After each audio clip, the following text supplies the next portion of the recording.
शिवसेना खासदार ज्योती वाघमारे सोलापूर दौऱ्यावर आहेत. दौऱ्यादरम्यान राष्ट्रवादी काँग्रेसचे खासदार धैर्यशील मोहिते पाटलांनी ज्योती वाघमारेंची भेट घेतली. त्यामुळे सोलापुरात उलटसुलट चर्चांना आता जोर आलाय. या भेटीमागचं नेमकं कारण काय?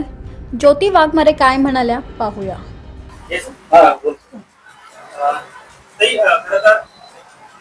महाविकास आघाडीचे नेते खासदार आपल्याला भेटले आणि त्यांनी काही सोशल माध्यमांमध्ये फोटो देखील व्हायरल झालेले आहेत.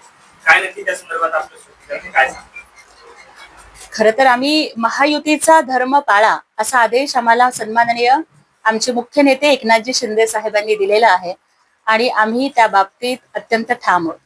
आज सकाळीच माझी महायुतीचे उमेदवार सन्माननीय माजी आमदार राजाभाऊ राऊत यांच्याबरोबर भेट झाली होती.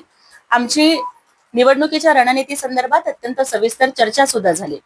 त्यानंतर मी कार्यालयात बसून जनतेचे काही गाऱ्हाणे ऐकून घेत होते. निवेदनं असतील, त्यांचे प्रश्न असतील, अडीअडचणी सोडवणं असेल, त्यांना भेटत होते.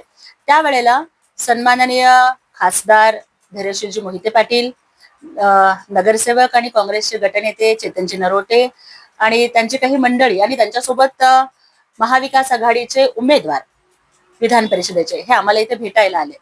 शेवटी भारतीय संस्कृती आपल्याला अतिथी देवो भव सांगते. विरोधक असेल, कोण कुठल्या पक्षाचा, या सगळ्या गोष्टी नंतर, परंतु एक महाराष्ट्राची आणि भारताची संस्कृती म्हणून जे आपल्याकडे येतात आपण त्यांना भेटलं पाहिजे आणि आपल्या घरी त्यांचं स्वागत केलं पाहिजे. ही आमची संस्कृती आणि आमचा धर्म पाळला. आम्ही त्यांच्याबरोबर संवाद केला, त्यांना शुभेच्छा दिल्या.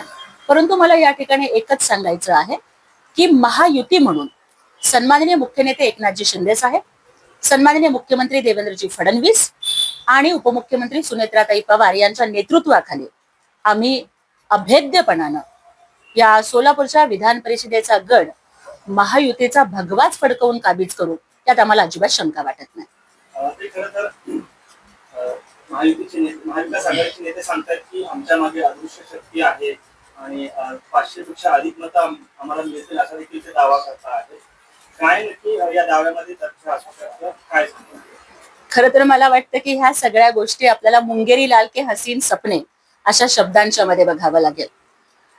स्थानिक स्वराज्य संस्थांच्या निवडणुकांच्या मध्ये महाविकास आघाडीची परिस्थिती काय झाली हे आपण बघितलेलं आहे. विधान परिषदेच्या आत्ताच्याही निवडणुका बघा. महाराष्ट्रामध्ये कितीतरी ठिकाणी महाविकास आघाडीला स्वतःचा उमेदवार देता आला नाही किंवा जे उमेदवार त्यांनी दिले त्यांनी ऐन वेळेला पळ काढला. फक्त लोकसभेमध्ये संविधान बदलणार या फेक नॅरेटिव्हच्या जोरावरती लोकांची दिशाभूल करून त्यांनी जे यश मिळवलं त्याच्यावरती त्यांनी अशा वल्गना करू नयेत. दूध का दूध आणि पाणी का पाणी होईल. महायुतीचाच उमेदवार प्रचंड बहुमतानं सोलापुरात तर जिंकेलच, पण महाराष्ट्रातल्या 17च्या 17 जागा महायुतीत जिंकणार, त्याच्यात आम्हाला अजिबात शंका नाही.